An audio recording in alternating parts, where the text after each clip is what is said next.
I'd like to call to order the Planning Commission meeting of November 29, 2023. And I'd like to have a roll call, please. Chair Preston, Present? Vice Chair Lloyd,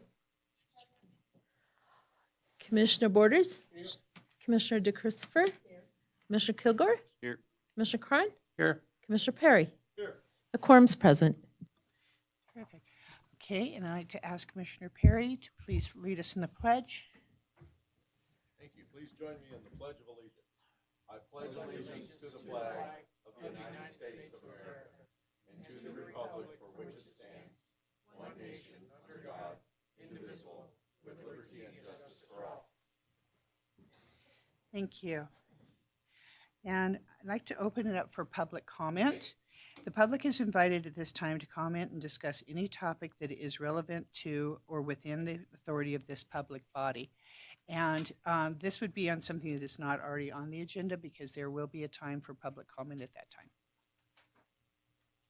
Seeing none. Well, okay, come on up, Denny.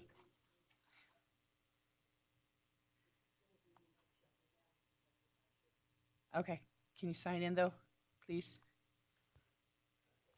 Thank you. Denny French, Carson City. Thank you, Chair and Commission. Empire Cemetery hasn't been brought up in a while, and so I don't know where it stands. Is it going to be a park? Is it going to be taken over by the city and such? So I don't know if that's something I can bring up at this. Was that okay to bring that up? Okay, no, it's okay. I know you're not supposed to respond, I'm sorry. But that's something I'm concerned about. And also, as you're the planning committee, I'd like to bring to your attention a butterfly. It's called the Carson Wandering Skipper. And I'm pursuing finding out information about the land between the DMV and the Lowe's Hardware, that area has the aquatic area, and then it's after the parking lot, but where their out back exit goes to Roop. And those areas in there have been shaved down. I don't know if they were mowed or whatever, but there's grading in there. And I'm wondering why we're finding out about these habitats after those type of things have been done, not before. And as it is a state endangered species. So I'm looking into that, and Chris Markinovich of the Public Works was the one that brought it up in his managerial statement at the end of their regional transportation meeting. And that's how I got back to it, because you know how I am about insects already. But that's something I want us to start thinking about, letting the community know what we've checked as a community, what's been checked for myself and for others for different type of site activities.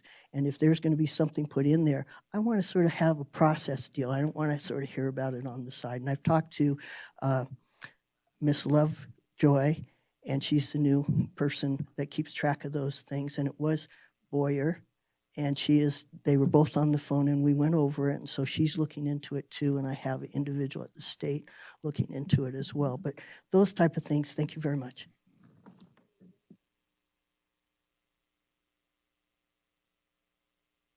Okay, thank you. I'd like to go on to agenda item number 6. Wait. I'm looking at 5, yes. How about 5? How about for possible action, the approval of the minutes of the October 19th, 2023 Board of Supervisors Planning Commission Joint Workshop and October 25th, 2023 Planning Commission. I do know that I am going to have to recuse myself on the minutes of the joint workshop because I did have to leave early that day. Is there any other changes to those minutes? Okay. Seeing none, I'd like to have a motion, please. Motion to approve the minutes of the October 19th joint workshop. And Second. all in favor, say aye. Aye. And then the approval of the minutes of the Okay, we have of the Planning Commission on October 25th. I'll move we approve the minutes of the October 25th, 2023 Planning Commission meeting. Okay, all in favor? Aye. Okay, approved. Thank you. So, Madam Chair, were you abstaining on the 19th minutes? I have to abstain because I was only Okay. here for a partial amount of time. Okay, thank you. Thank you. And I would have to abstain from the 25th because I was only here for partial time as well on that meeting. Okay, thanks. Okay. And now, meeting items. Okay, meeting item number 6A, LU 2023-0383 for possible action and discussion and possible action regarding a request for a special use permit, SUP, to allow for an escape room use located within a portion of an existing building on the property zone downtown mixed use, DTMU, located at 716 North Carson Street, Assessor's Parcel Number APN 003283004, and Heather. Thank you, Heather Manzo for the record. So the property is located on the southwest corner of North Carson and East Washington Street in an existing building. And I kind of included a picture here because anyone that's driven by it will probably recall exactly where it is. So this building is built to property line on all four sides. There's no parking included with that building. And so I did want to note that as we were doing our review, that was kind of like the main, question that I had for this project is, how does it get parked? So this is in the downtown mixed use zoning district. And we have specific standards for the downtown which address parking. So there are parking requirements for new development. They're a little bit reduced from what other parts of the city would need to provide. However, when we're looking at an existing building and a change of use within that building, there's no requirement for additional parking to be provided, even if the parking that exists today is non-conforming. So in this case, any new tenant improvement or tenant moving into this will not trigger any additional parking. It kind of acknowledges the downtown as an older, more built-out area that doesn't really have opportunities to provide for parking when there's not additional availability on site for that. So I included this standard in the section just in my presentation to note that, since that was a question I had, and I think it had come up during the review of this. So this request is for an escape room, and I don't know that we actually have any in Carson City just yet, so I did have some questions about what an escape room is. So it's an indoor entertainment business that has themed rooms that have puzzles to get out of those rooms. So this is an indoor entertainment thing. It is not about safety or danger or anything like that. It's a controlled environment, and the applicant can go through any additional explanation of that if there are any questions on that. So this applicant has requested up to 3 escape rooms. They plan to initially install 2, but they've got space for a 3rd. So if business is successful, they would like to add that 3rd room. So they included all of those as part of their special use permit request. The reason that this is before the Planning Commission this evening is because escape rooms weren't really a consideration when the code was adopted. And in the downtown mixed use district, what we look at as what kind of use would be the closest fitting use to kind of categorize that. So for an escape room, it's most closely related to like an amusement arcade, which in downtown mixed use requires a special use permit. So that's why this application is before you this evening. Staff did do a comprehensive review of the request and was able to make all of the necessary findings. I haven't received any questions from the public on this, and the applicant's here to make a presentation or address the Planning Commission at the appropriate time. Thank you. That concludes my presentation. Thank you. Jennifer, you want to come up? Hi, Tracy. Could you guys sign in, please?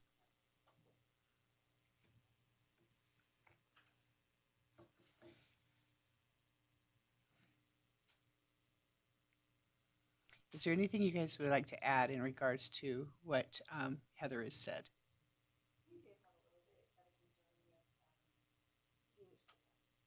I'm sorry.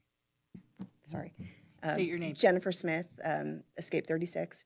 We did have one concern with being categorized as as amusement, arcade. To us, that's machines. We don't have any machines. I don't know if it matters for this purpose, but we were a little bit concerned with that. So other than that, we don't really have anything extra to add. We just are here to answer questions. Okay. I'd like to bring it back over to the commissioners. Have any questions for the applicant? Commissioner DeChristopher.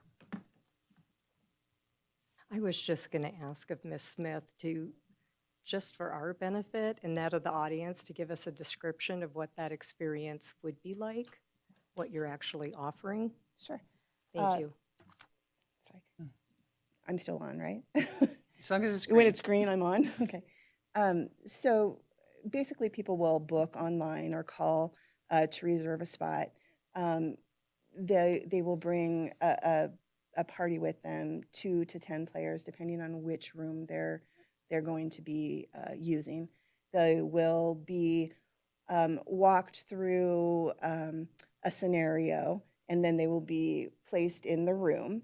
In the room, they'll go through puzzles that are designed in a linear fashion to get them to the end of the game, whatever that end may be. So to get out of whatever scenario they're in.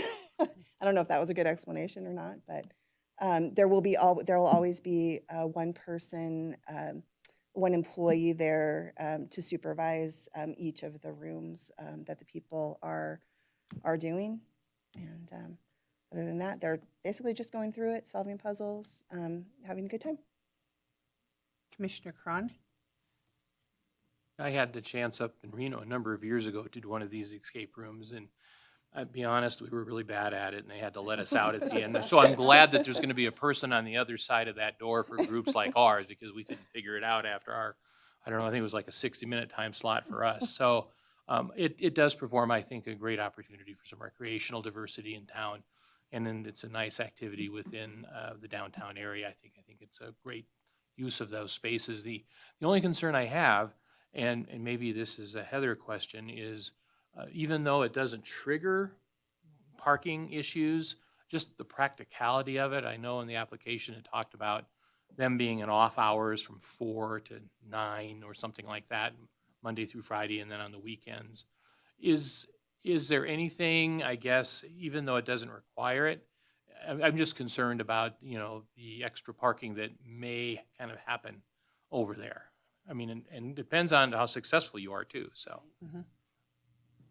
Sure, I'd be happy to answer that question. I didn't cover it in my presentation. I apologize. I meant to. So when we have a situation like this or other situations downtown where there's either not parking that exists or where it wouldn't trigger the need for additional parking, what we really take a look at is the surrounding public streets. And there are adequate on-street parking surrounding this site, and there are some underutilized properties. And I think there's a state of Nevada parking lot directly to the south of this that they operate during business hours. So there's plenty of opportunity to park near the establishment. And it's very common of downtowns to kind of face this situation where parking's not really the desired, and highest and best use for downtowns. And there are generally, areas on street or other available parking within a certain distance to get folks to where they need to be. Thank you. Commissioner Kilgore. Just for the applicants, do you have any experience managing or running any other escape rooms? We don't have any experience running them. We've been to a lot of them.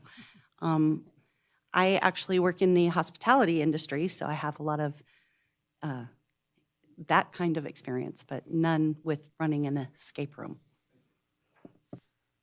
Okay, Commissioner Perry, please. Thank you. This sounds interesting. I know one of my daughters goes to these with her friends in Denver a lot. I had 2 questions, and then I wanted to try to respond to your question about being in an amusement. Is there any food or drink going to be served here? No. No? Okay.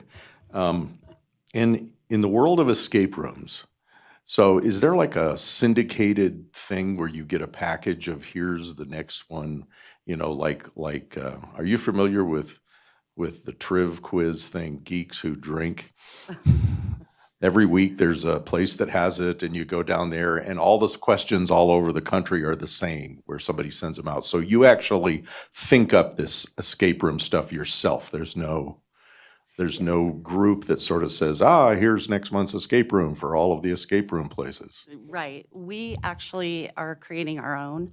Mhm. You can buy them already designed, but that's not what Jennifer and I are doing. So these are custom escape rooms. Oh, okay. I just from- wondered how from that our wo- brains. how that worked.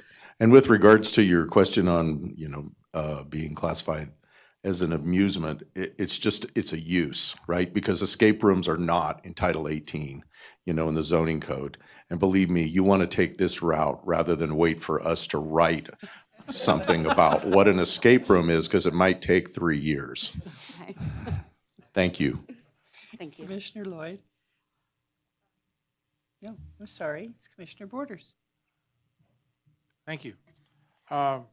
Two quick questions. Number one, on this floor plan that we're looking at, is the door that opens up into the empty space on the shared hallway, is that an emergency exit?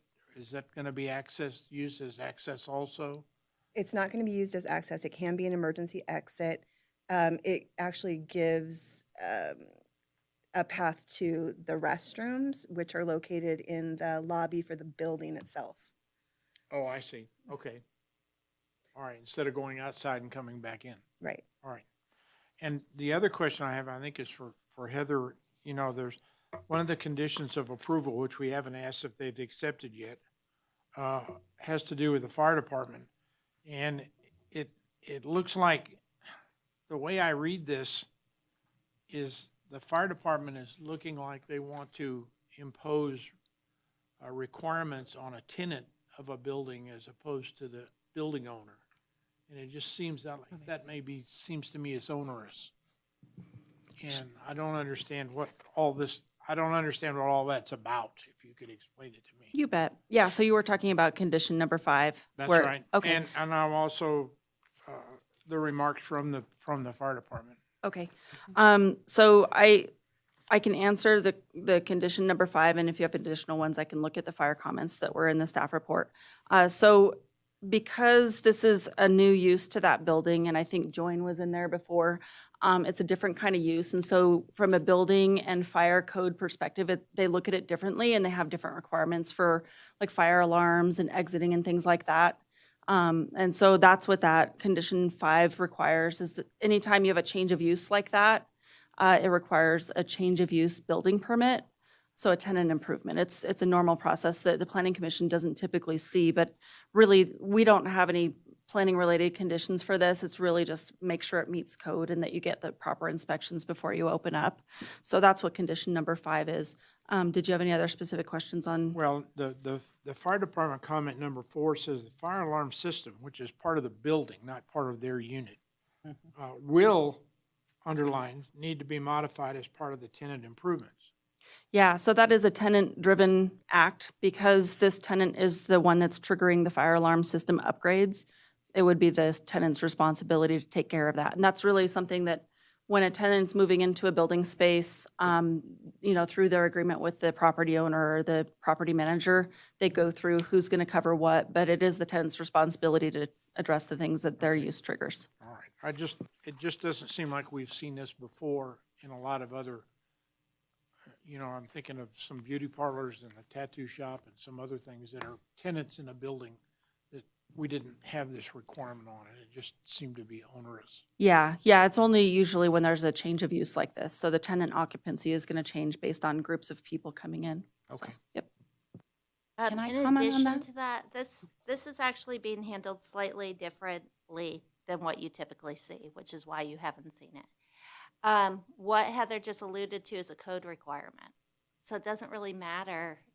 You don't have the ability to say no to it because it's in the code. It's required. And we tend not to include anything in the conditions of approval that are a code requirement. Sometimes they're in there just to underscore them for the benefit of the applicant because, say, you have a guest house and they're not allowed to rent it out. That's in the code. You don't have to put that in the conditions because it's in the code, but sometimes we'll put in the conditions just to underscore it for the applicant because we're not certain the applicant's 100% clear on it.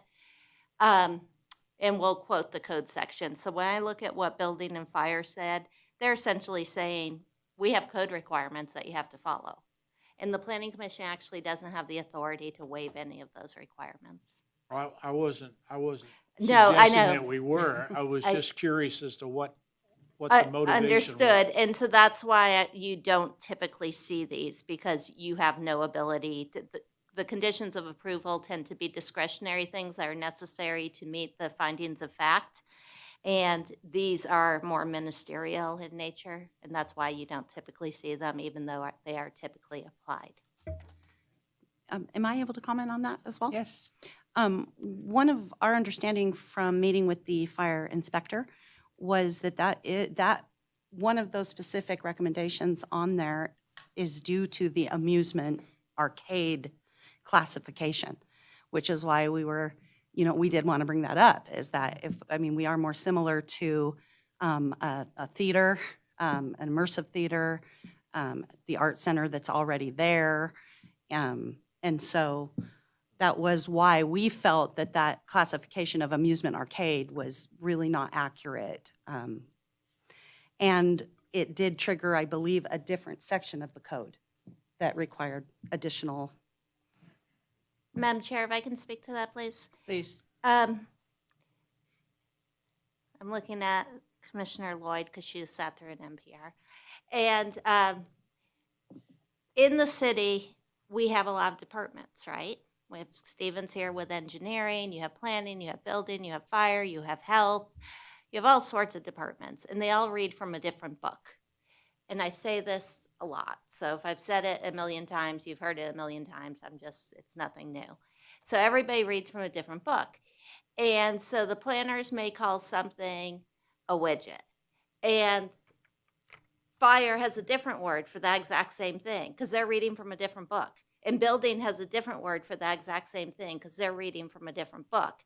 And so they're each interpreting that widget, that thing that Heather and I are calling a widget. They're interpreting that within the framework of their book and applying their code accordingly. So for Heather to say, well, in my book, I don't know what to call you, I think, and what we're looking for is not necessarily what is the person doing in that facility, but what are the impacts of the facility? What's the nature of the activity? How many people do they tend to get? What are the hours of operation? How much water do they use? How many toilets are they going to need? How much parking are they going to need? Stuff like that, more like the impacts of the use. So Heather looked at this widget and said, well, my book doesn't talk about a widget, so I'm going to call this widget similar to an arcade. That doesn't mean anyone else who opens their book has to call it an arcade. They interpret it based on their book and their understanding of the use. So what Heather's interpretation is, which I agree with, does not influence any of those other agencies. Okay, Thank you. thank you. That answer your question? Yes, thank you. Okay. Any other questions?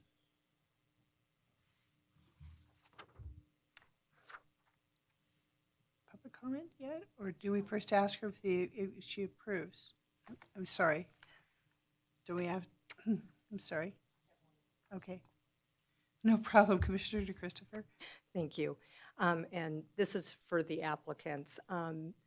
Your target market, do you have a particular age group, or you're from the hospitality industry, so I know you've thought through this. It's more for curiosity.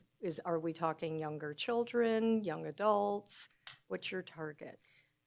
We're looking at probably 12 and up.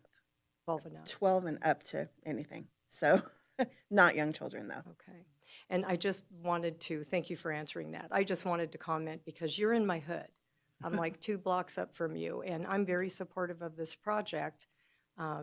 It meets what we look at as planning commissioners, but it also meets something that I've been concerned about that area losing some vitality. And it makes me want to ask a question of the city. Do we have any updates? What is the status of the hotel to the north of this property?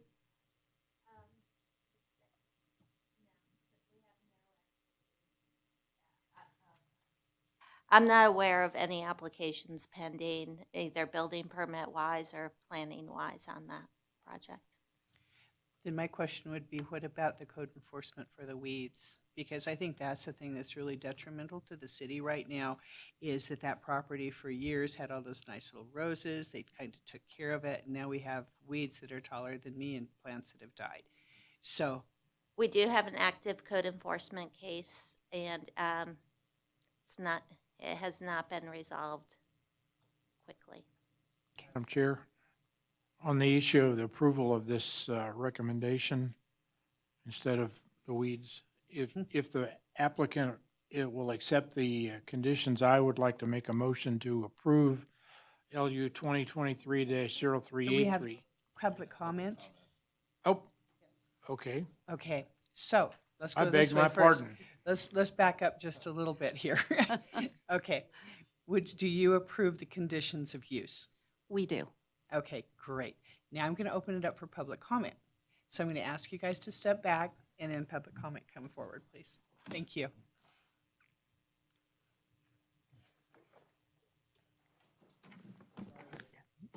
So, Oh, no, no, not at all. And you helped out a great deal with your questions because there were several that I wanted to ask about the serving of snacks and beverages maybe and such. But also there was the concerns about the difference in the name and such. So, you know, what you're calling it, how it's being defined. I didn't put that with an arcade in my mind. So arcade would mean more coming and going type traffic. There's a time thing for these, and they have people then sort of moving in shifts. But one of the things I am is the capacity level for each room. Is there a set amount? Because I didn't find that in my deals. How are they going to define capacity, by the whole unit or by the individual rooms? And are there limits on each of the rooms' capacities when it's a public type thing like this? Those were my questions, but you covered everything else. Thank you very much. thank you. I need you to sign in again, though. Again? Okay, please. Or should I just put? Okay, turn that over to Heather. So I can answer the question regarding how many people are going to be in each room. So the applicant had provided a memo with their application that kind of outlined how the rooms will be used. Room 2 is the smallest of the rooms, and so they said that one can really accommodate about 6 customers. And then rooms 1 and 3 can accommodate up to 10 guests. So that's probably below what the capacity is for the building itself, but that's what they're planning on accommodating in terms of groups going in. Thank you. Thank you. Thank you, Heather. And now would you like to make your motion? No. Yes, you do. Come on. All right. Madam Chair, I'd like to move to approve LU 2023-0383 based on the ability to make the required findings and subject to the conditions of approval included in the staff report. I'll second. All in favor? Aye. Any opposed? Motion carries. Enjoy your escape room. Thank you. Okay.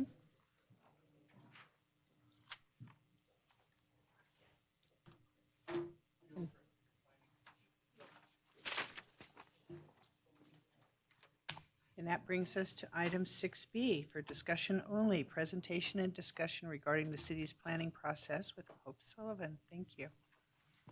Thank you. I feel so low. We're higher up when we sit over there. First, I want to make sure everyone's met Mackenzie Ray. He's right in the back row. Mackenzie is our office specialist.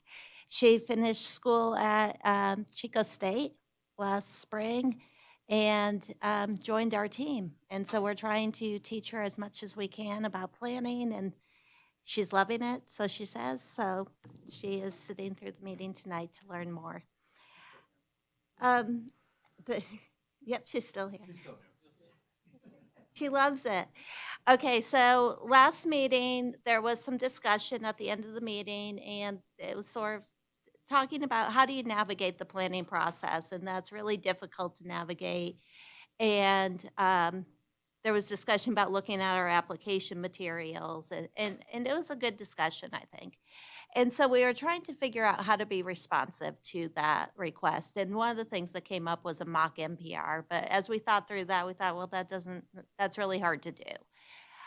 So we decided we would do this Planning 101 presentation, which each of you has already had, actually.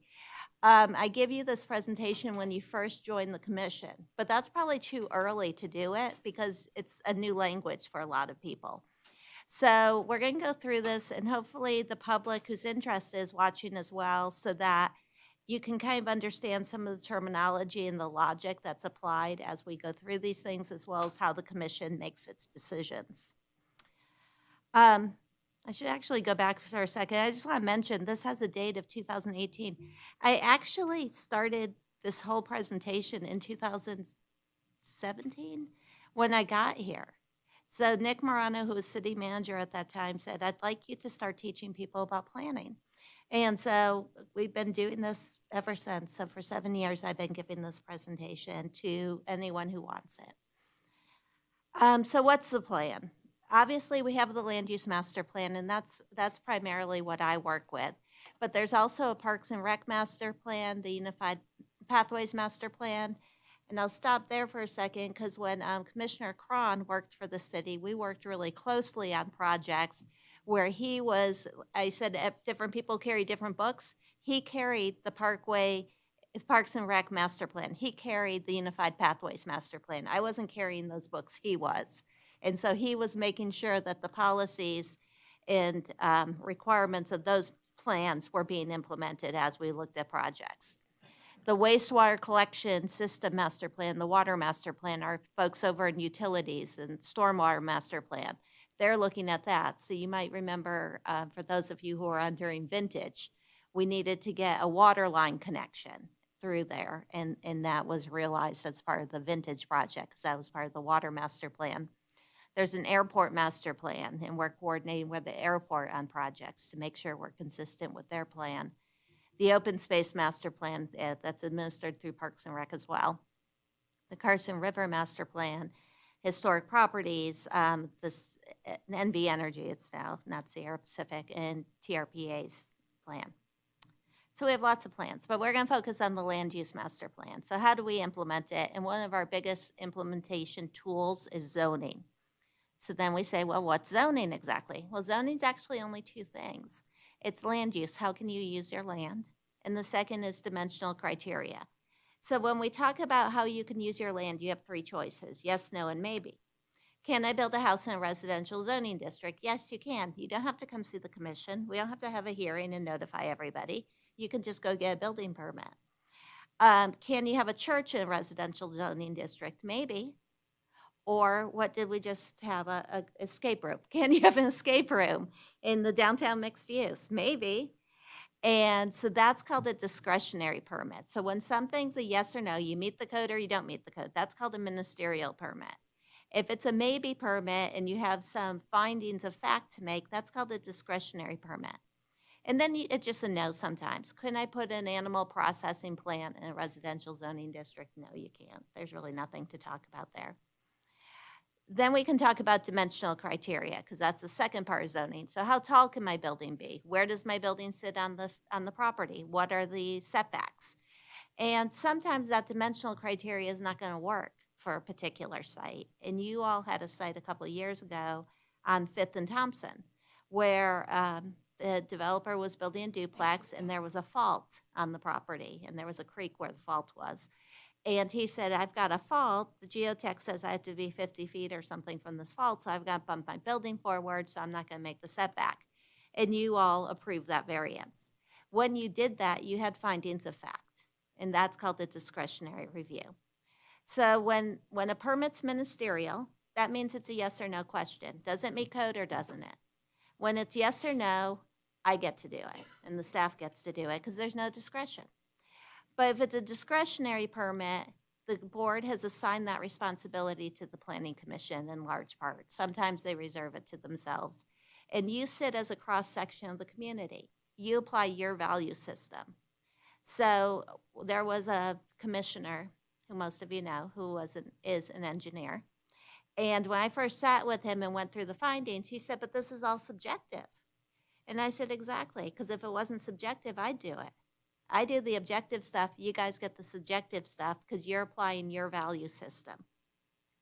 So that's what zoning is, easy, land use and dimensional criteria. So then sometimes you have what's called an overlay zone. So your base zoning tells you how you can use your land and what your dimensional criteria is. And then sometimes you have the zone that sits on top of your base zoning. In Carson City, we have two of these. The first is the historic district. So the historic district doesn't tell you how to use your land. It doesn't tell you what your dimensional criteria is, but does have design standards that you don't have anywhere else. So if you're in the historic district and you're doing something to the exterior of the property, you have to go see the Historic Resource Commission and demonstrate that you're going to comply with the design standards. A second overlay, although in Carson City we don't call it an overlay, but it functions as an overlay, is the planned unit development. So when you have a planned unit development, you can reduce your land uses. Like say you're allowed to have 20 different land uses. And we had this with Vintage. Vintage wanted to have a nursing home. And a lot of people came out and said, but they want this neighborhood business zoning. If we do that, they could put a liquor store there. And the applicant said, but I don't want a liquor store. I just want a nursing home with maybe, a hairdresser in the nursing home who can come fix their hair. And I said, okay, why don't you figure out what uses you do want, what uses you'll forfeit, and we can do this as a planned unit development, because then it will be a special zoning district just for you, and you'll get rid of those objectionable uses.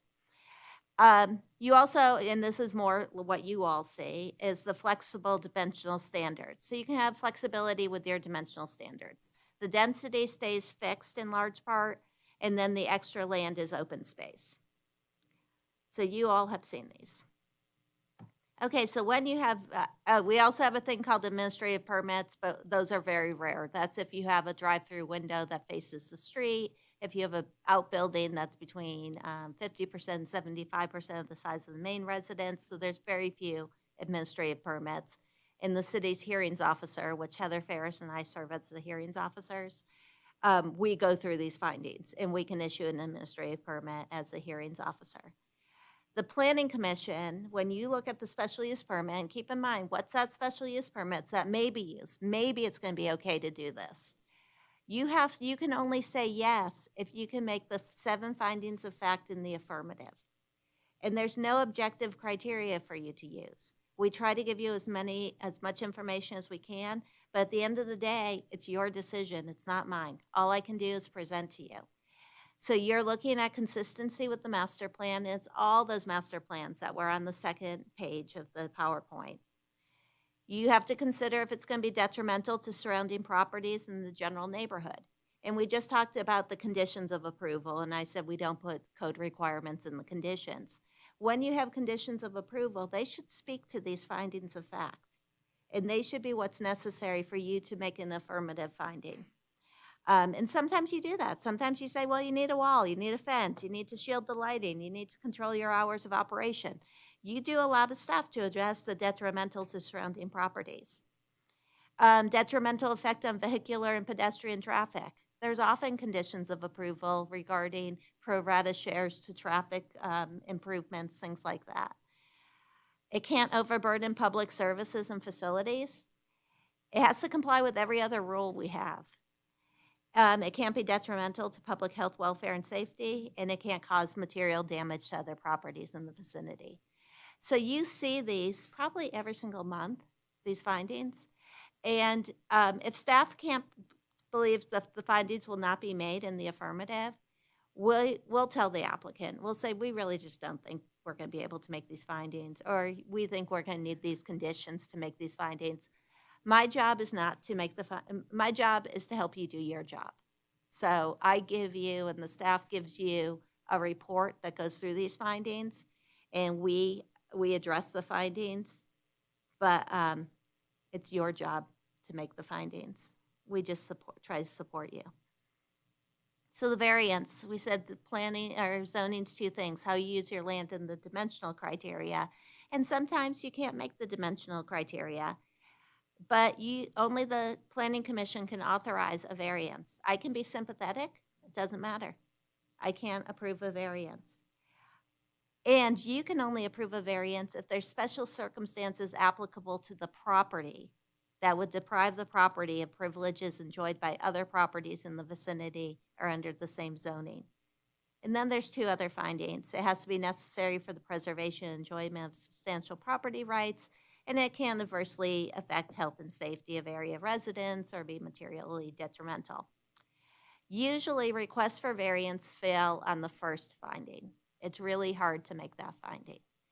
I had a situation where a gentleman up on Voltaire had a 1 acre property. It was 1 acre requirement to have a 1 acre property. There was a main house and a guest house, and his parents were older. He had been living in the guest house, and he wanted to subdivide this land and have 2 half-acre lots, one with the house on it and one with the guest house. But it was 1 acre zoning. And the reason he wanted this was so his sister could have the main house and he, fee simple, and he could own the guest house fee simple.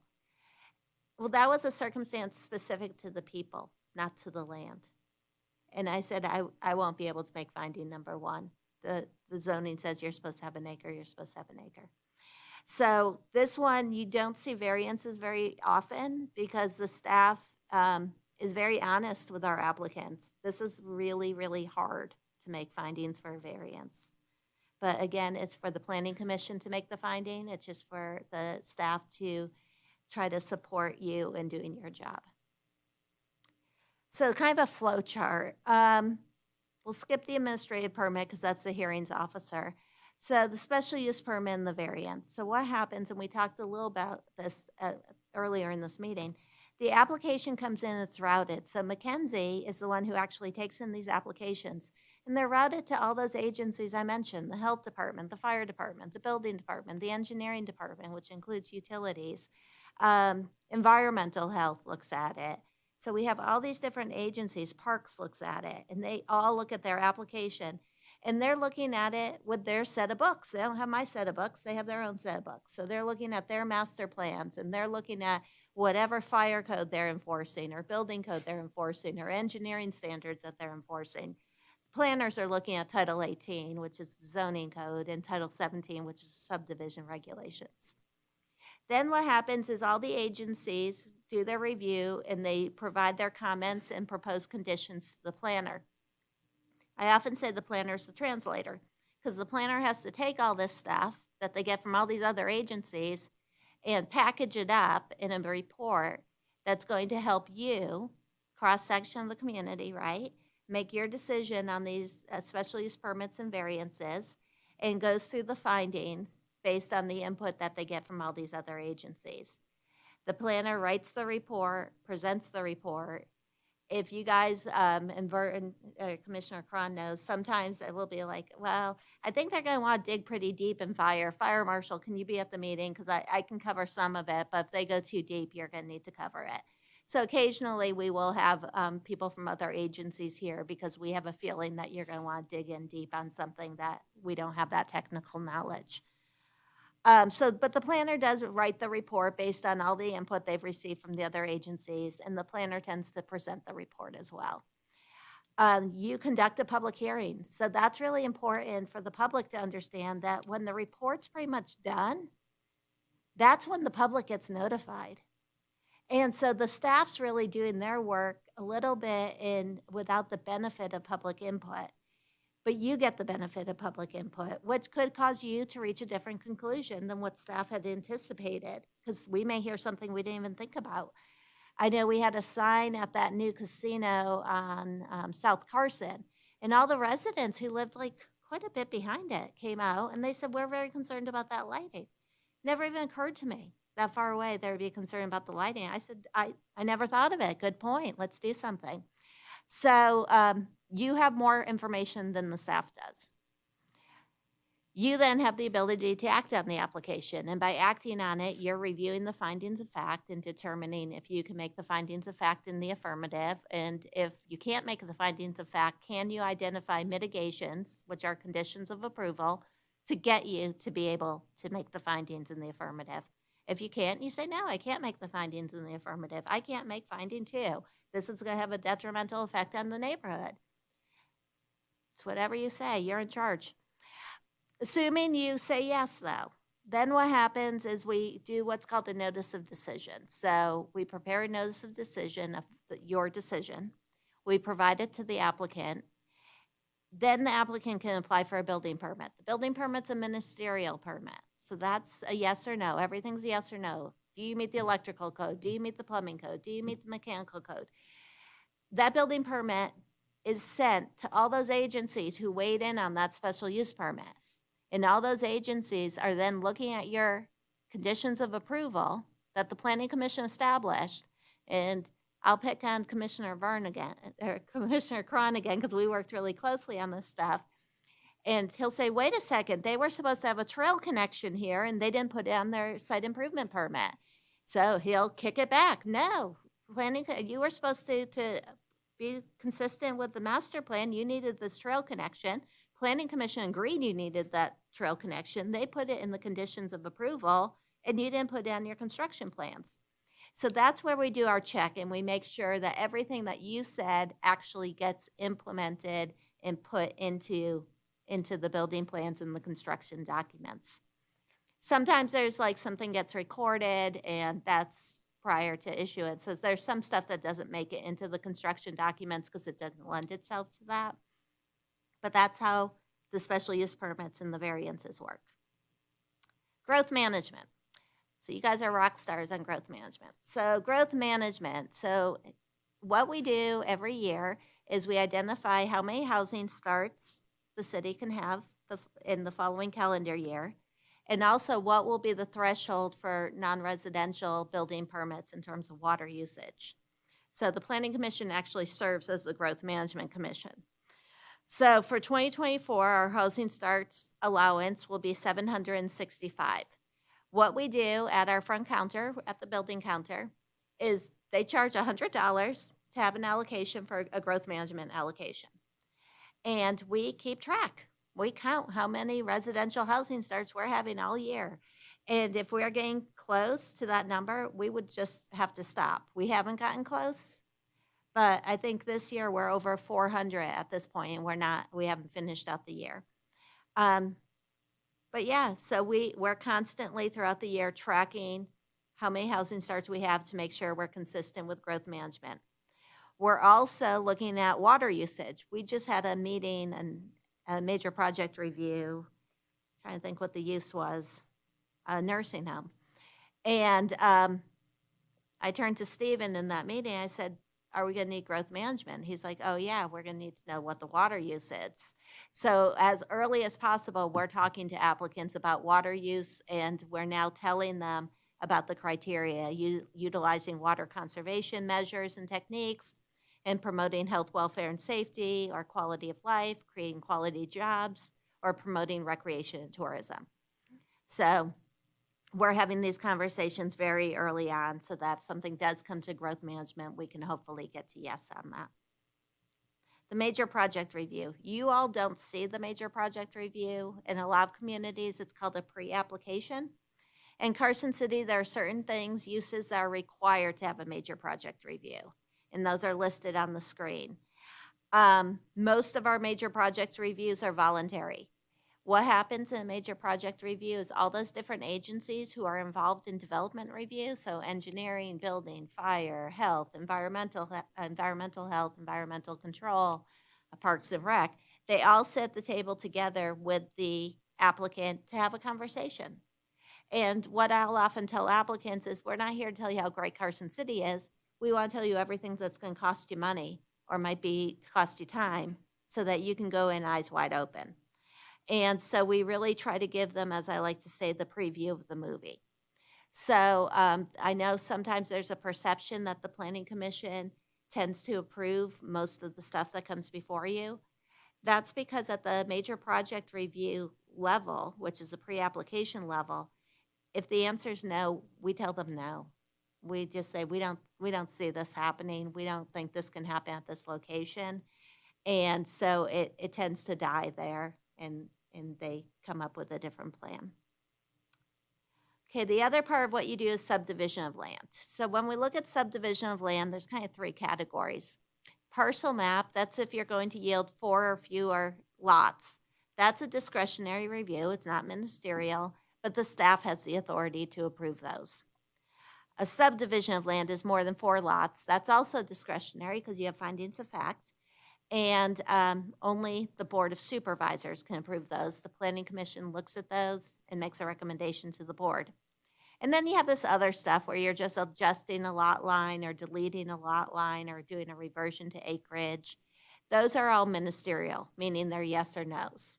So they're not discretionary. Staff handles all of those.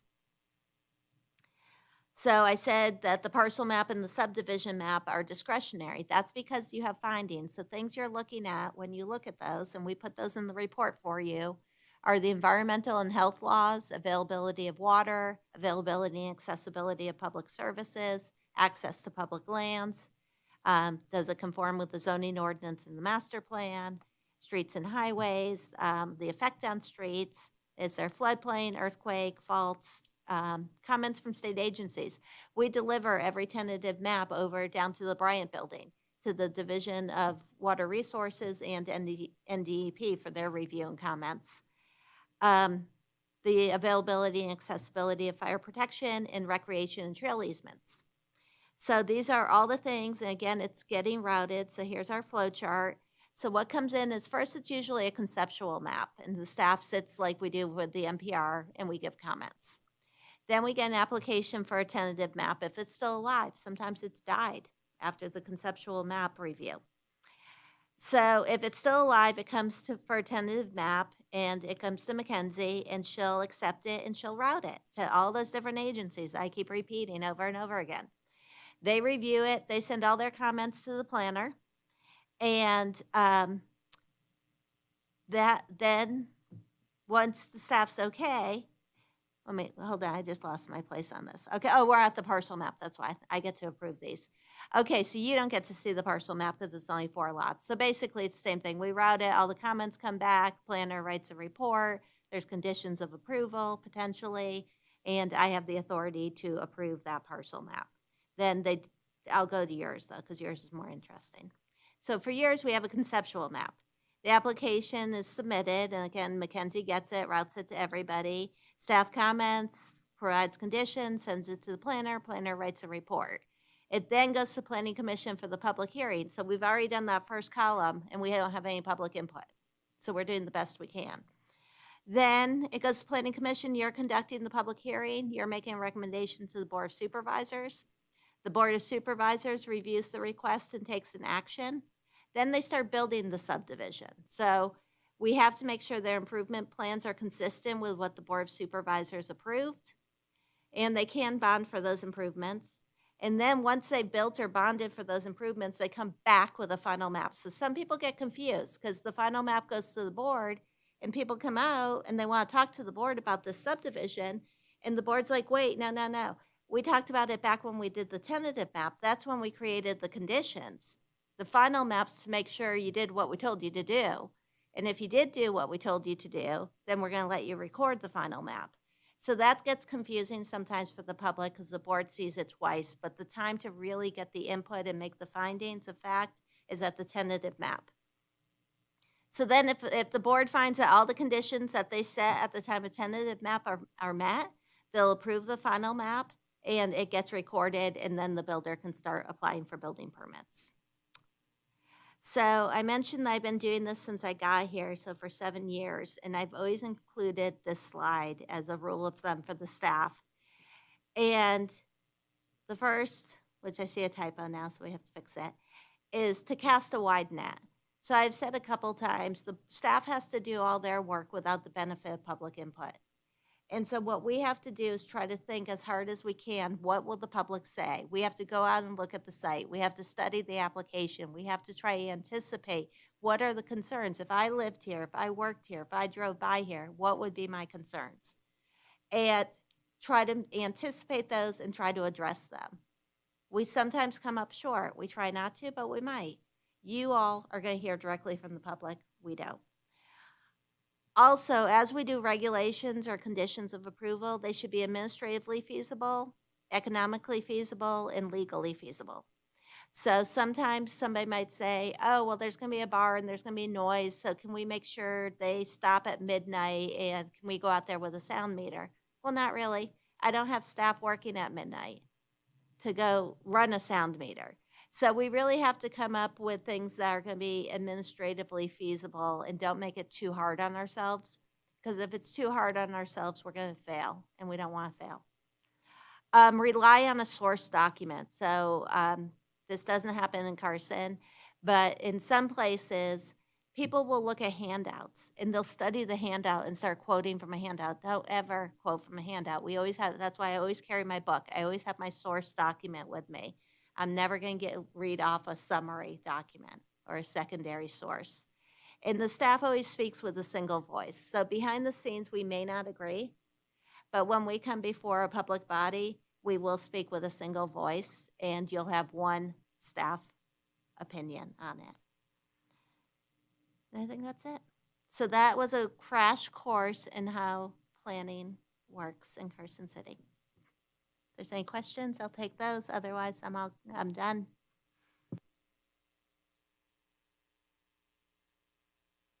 Yeah, I had a question, Hope. When you talk about, you go back to the next slide, the last slide. When you talk about speaking with a single voice, I've been in meetings and sometimes each department has a completely different perspective on things. And I think you've over the years been very masterful at making that all come together. So when you do run into a situation like that, when you have the fire department arguing with the building department, you know, arguing with engineering, how do you sort that out? Right. Well, one, we're really fortunate in that we have some tremendous professionals, and you've seen a lot of my colleagues at these meetings, so it's really helpful. And from the top down, we really try to be solution oriented. And that sounds like it might be kind of trite, but we really are so committed to it. We're really committed to getting to yes. We're really committed to being solution oriented, but we're also very committed to saying no if that's the answer and saying it clearly and quickly. So I think the thing with the planner, and I use this analogy, and Commissioner Cron's heard me say it a million times, is I don't know how to play the clarinet and I don't know how to play the piano, but they're kind of the orchestra that kind of brings it together. And so we had a case, actually, Plateau Development out East 50 near Lyon County. There was a case there where they were creating some lots, and it's in the WUI, and it's next to city-owned open space. And the fire marshal at the time said, it's not our current fire marshal, said, well, they need 50 feet of defensible space from the building. These lots aren't that big. So the defensible space is going to go onto the city's property. Well, did the city really want that responsibility of maintaining the defensible space for the benefit of those homeowners? And so that was a conversation we had. And then what we came up with was, well, let's assign the responsibility for the defensible space to the HOA, because they had to have an HOA anyway, because they were going to have some of their own open space. So we just have to have almost a third party as the planner who understands the findings and understands the different perspectives and has to try to figure out, okay, is this something we can solve and think outside the box, or is this something we can't solve and we're going to have to tell the applicant we can't get to yes on this? So that's an example where we had two agencies that were sort of struggling with how to get to yes on the project.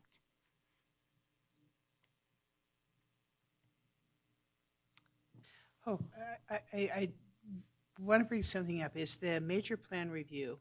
And the major plan reviews are primarily for things that we really don't even have here anymore. I mean, mobile home parks, campgrounds, RV parks, this and that. And we haven't had this many, large institutional use greater than 50,000 square feet, all these things. So major plan review, I know personally, I've appreciated that you've opened it up to smaller projects. And my question is I've been to a couple of them, and one of the things that I find is that because everybody has their own book, even though it's a smaller plan, this is important to those individuals that are there. Otherwise, they would not have gone in there, because the major plan review process is to get there is not easy. and there is quite a bit of documentation that's involved in it and so forth. My question for it is, I think one of the things that I found is that some of the other agencies that we wanted to be at the table did not take it as did not understand that they were the reason we were there, and did not come, and created issues. And so I look at this and say, you know, is there a situation where these different people that are earmarked to come to these major plan reviews, even though they're littler, they're really little. It's usually one parcel that's less than an acre or one little space. If those people would realize it's very important to the individuals that are coming there, they're no different than a big developer, but they take it a little bit more personally. I agree with you. The small projects are just as important as the big projects because that person's making a big investment in Carson City. And we want every applicant to go forward with eyes wide open and give them the preview of the movie. I appreciate you bringing this up, and just because I think people may be watching on TV, I want to just comment that if somebody applies for a major project review and say they're very concerned about what the health department requirements are going to be, talk to the planner. The planners are part of my team. Tell the planner, hey, or tell Mackenzie, hey, we're applying for this major project review. We're not required to do this, and we really, really, really want to hear from the health department. We then can get in touch with the health department director and say, hey, can you make sure your team's on it with this project? It's a small project, but the applicant's really concerned. It's going to be really, really important.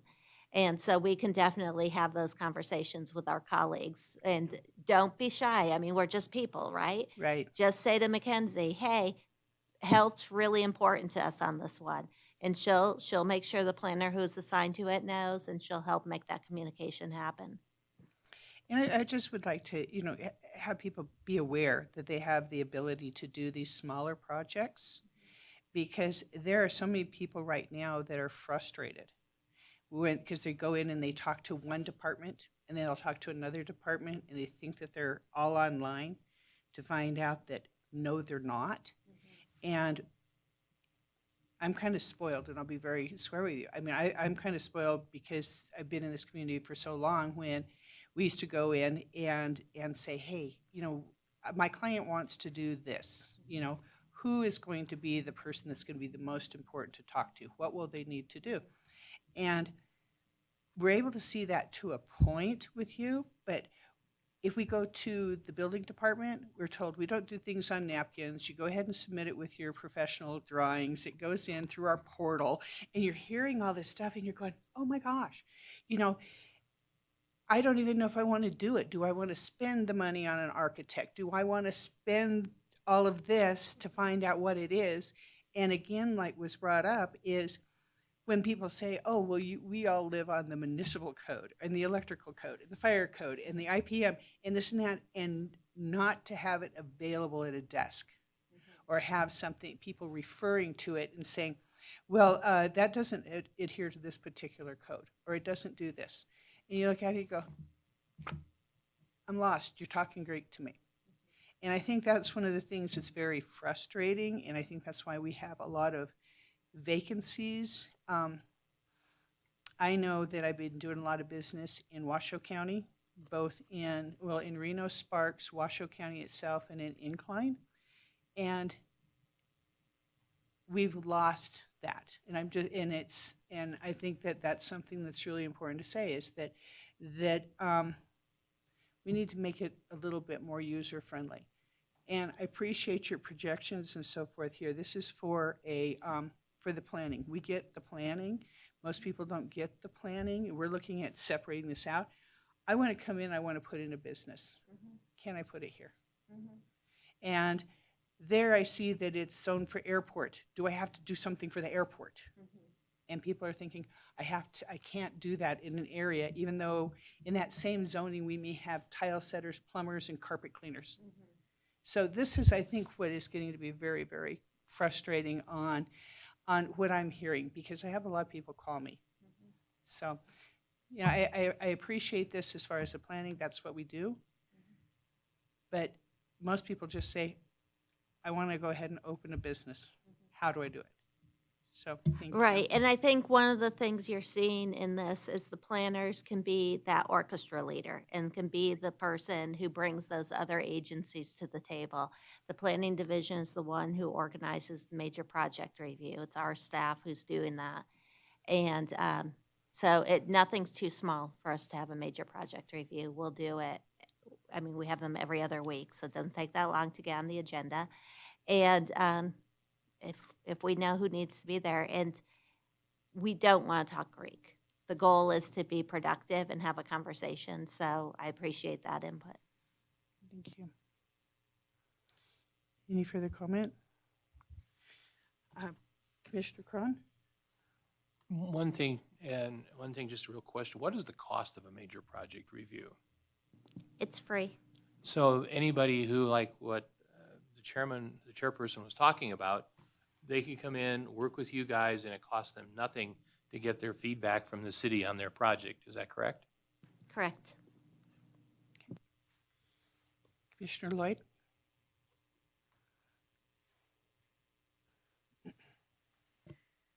So, I just wanted to bring up too, on this vein of what is asked for in a major project review, having recently gone through one.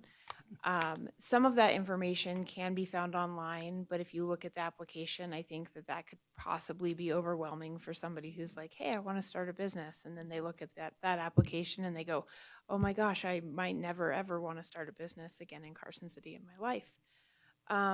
I think, looking at the resources available, for example, it asks for where are the earthquake fault lines and where are the fire hydrants located and how many trees are on the property in which you're looking at locating and information like that. And it's not saying that you have to find all of that information, but I want to offer a resource out there for people who might be listening on the internet and looking at this, that there is the city's open GIS system that does have some of that information out there for free that you can layer different types of information on and create maps to then use that you can then submit with your major project review. But I also think that there's all other kinds of data that the city does have and that is taxpayer funded, such as traffic counts. And that could be potentially provided as a layer in that same system. And I know that's not you in planning, but to put that out there for Public Works, that'd be a great opportunity to stick that data out there. I know NDOT has their Trina network, but it could be layered on top of our own GIS system too. I know you have one more comment, but I appreciate that because, it used to be we would talk to people. And so when we would talk to people and they come in about their project and we'd try to direct them to the major project review, I know I would often say, and you're doing this voluntarily. You're not required to do it. So there's going to be a lot of requirements on this application. Just do the best you can. The more information you can give us, the better our information back to you will be. But you don't have to have every single thing when it's voluntary. So, and most of our applicants are voluntary. So thank you for giving me a chance to explain that publicly. I don't have anything else. Any further questions? Yes, okay. Yes, Commissioner DeChristopher? Yeah, going back to a different area when we're talking about tentative maps and you're indicating that's when the public has an opportunity to comment and then we have the final. It brought to mind back in October when we met with the supervisors, did our joint meeting, one of the supervisors had mentioned specifically about a project on Mountain Street, Ash Canyon, that this, I paraphrase, this should not happen again, where there was a thought of how it was going to look and then the open space areas did not come out the way that they had envisioned it based on what was approved.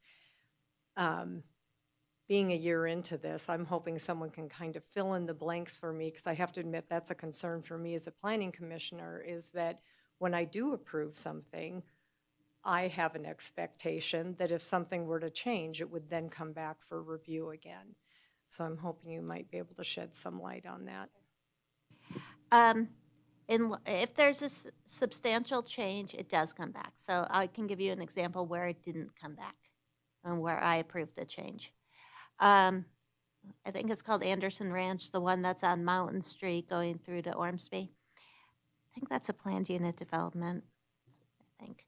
Anyhow, the planning commission put a condition of approval that all the houses on the perimeter, I think it was all on the perimeter, it might have just been one side, had to be single story. And the planning commission also created setbacks. They said the setbacks here are going to be whatever they were. And they were bigger than what the base zoning would be. And the developer came to me, he said, Hope, I don't want any two-story buildings. I only want one-story houses. He said, but I need a bigger footprint. So for my interior lots, can I default to the base zoning setbacks and I'll commit to a single story? And so that was something where I approved that as being significantly consistent with your approval, because it yielded all single story and it was just the interior lots that were having a different setback. Well, all the perimeter ones did. So there are times when I have the authority, if I find that it's significantly, substantially consistent with your approval. If I don't think it's substantially consistent with your approval, I bring it back to you for a modification. I think in that case, the design of the open space wasn't that developed at the time of tentative map, so maybe there was sort of an impression of what it would look like, and then it didn't look like that.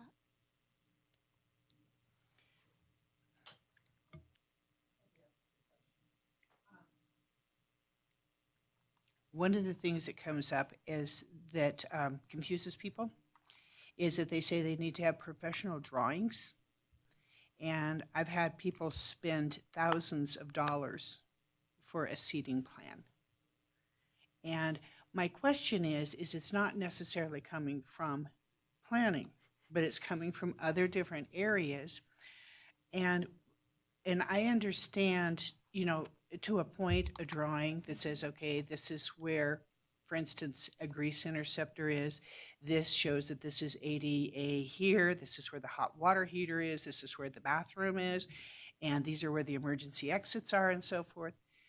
But to make people think that they actually have to have an engineered drawing in 4 sets, is a little bit crazy. Is there any way that we can get some kind of standardization where they realize it's a straight space plan? They're not going to have to put in all of these other things that are too, a lot of them are just crazy that I'm seeing. I'm seeing things like people asking for complete sprinkling system plans for buildings that are 30 years old, that have been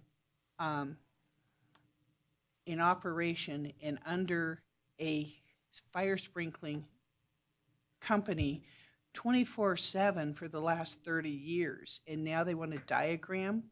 That diagram was presented to the city years ago. It's fine. And now we can, basically if there's a change and they do a tenant improvement, they can make a change as far as using flex or something like that.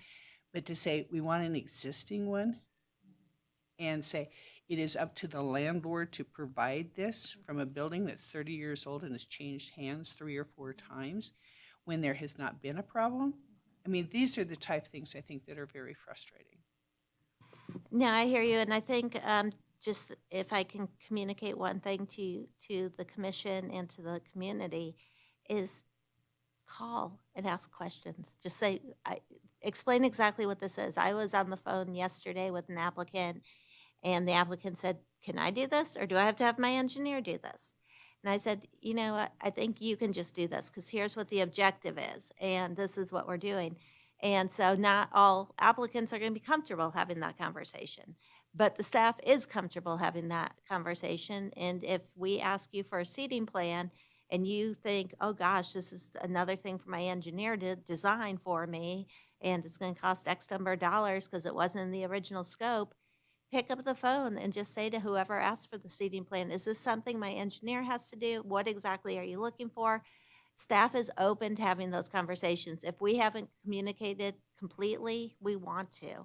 Our goal is to help the applicants be successful and to get their projects done. So I'll just blame myself. There are times I write something and I usually don't write anything until I talk to somebody because I like to talk to people and then I'll memorialize it. But sometimes we memorialize before we talk and there can be misunderstandings. I think the thing is that your leadership has been great, because fact is that you do hurt a lot of cats and you've helped us. But I think the other thing is, though, too, is I'm just wondering, and I would like to put it out to some of the department heads. Let's be user friendly, because I think that we're having a hard time being user friendly. I think sometimes that somebody hides behind a book or hides behind a code, and you're talking to somebody that does not know that book, does not know that code. Be kind, be gentle, because a lot of times it's being like eye rolling. And I think eye rolling is just to the point where you don't want to deal with that.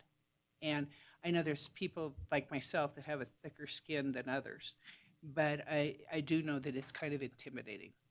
So, No, I appreciate that, and I'll just offer that the city manager's office 100% is committed to good customer service. It sounds trite, but helping the customer get to yes or get to no really quick. Every single department head is committed to good customer service and with respect to the development projects.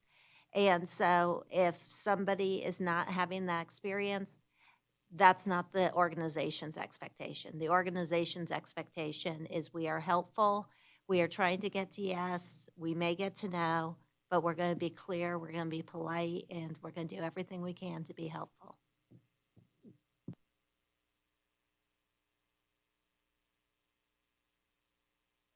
I'll go to my other seat.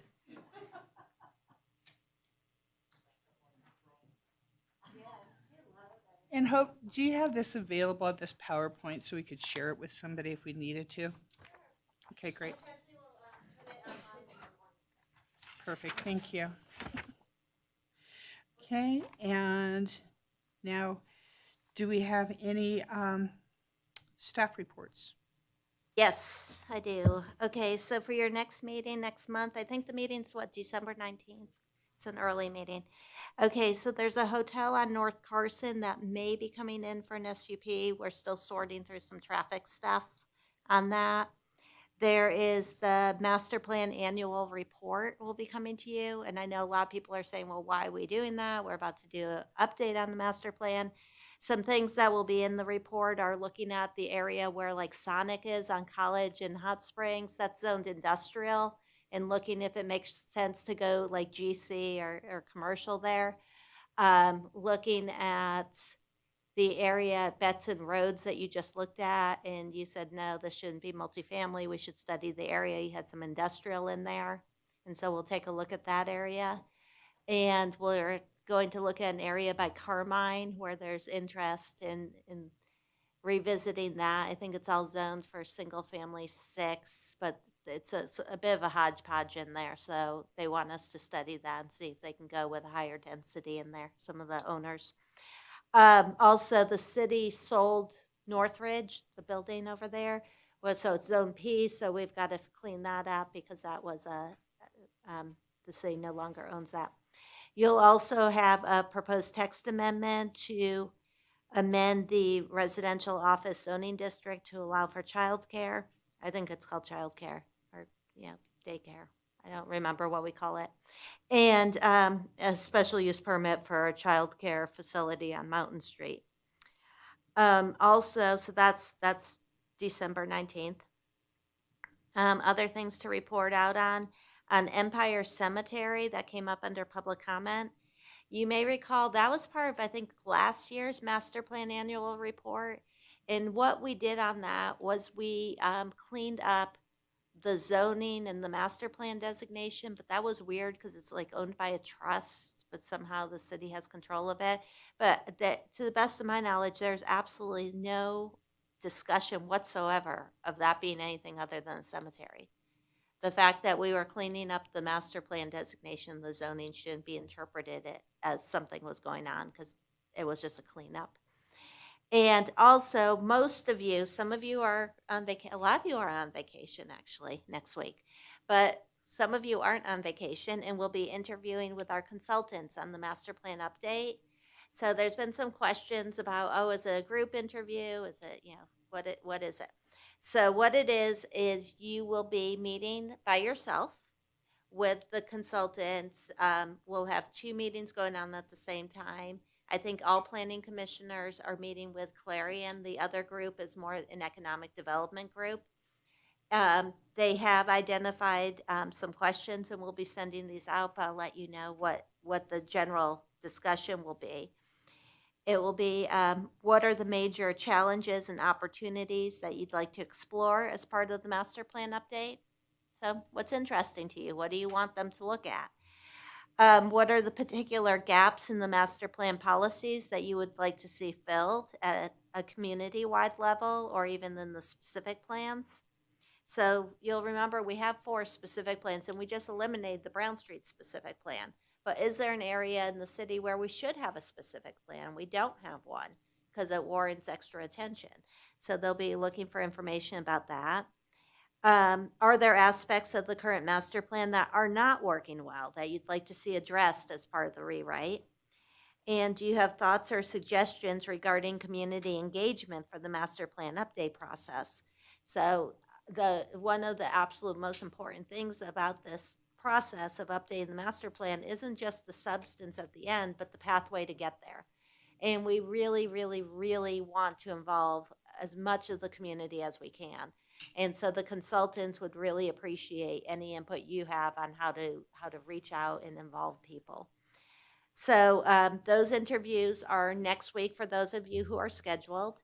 We have a lot of people interviewing with the consultants. So it's really exciting. And it's really kind of a launching pad to see what the scope is that we should be studying as part of this. So this is really the first opportunity for a lot of input.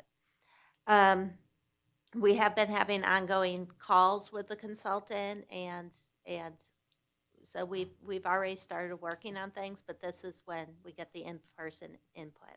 So I'm really excited. I think that's all I have to report. Thank you.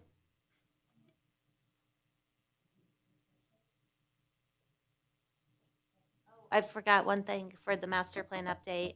Commissioner DeChristopher asked for the original survey from 2006, and they were not easily able to put their hands on that. Okay.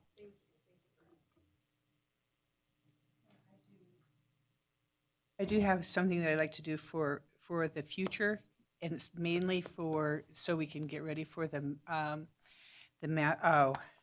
growth management plan. Is that several months ago, we had a cannabis situation where we found out that they had really high water use, and that was going to be investigated because it exceeded the 15,000 gallons. And my question is since that one triggered it, did we do any other ones to see if the other ones had a high use too? I don't believe there's been an audit of the cannabis uses, but I can talk to Randy Rice about that. Yeah, if you could, that would be great. And then my other question is Northridge, where it did sell, is that now put back on the property tax rolls, or was it purchased? Because I know it's going to be used for a 501c3. Is it now going to be exempt from property tax? I'd have to ask the assessor how that works, because I don't know how it works if it's privately owned but occupied by nonprofits. So I just don't know. Okay. But I All can right. ask that question. Great, thank you. All right, and now public comment.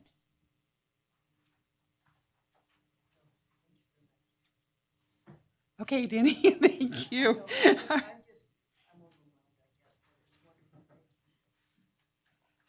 All right. Then what I'd like to do is go for, can I have a motion for adjournment, please? So moved. All approved? Aye. Aye. Thank you.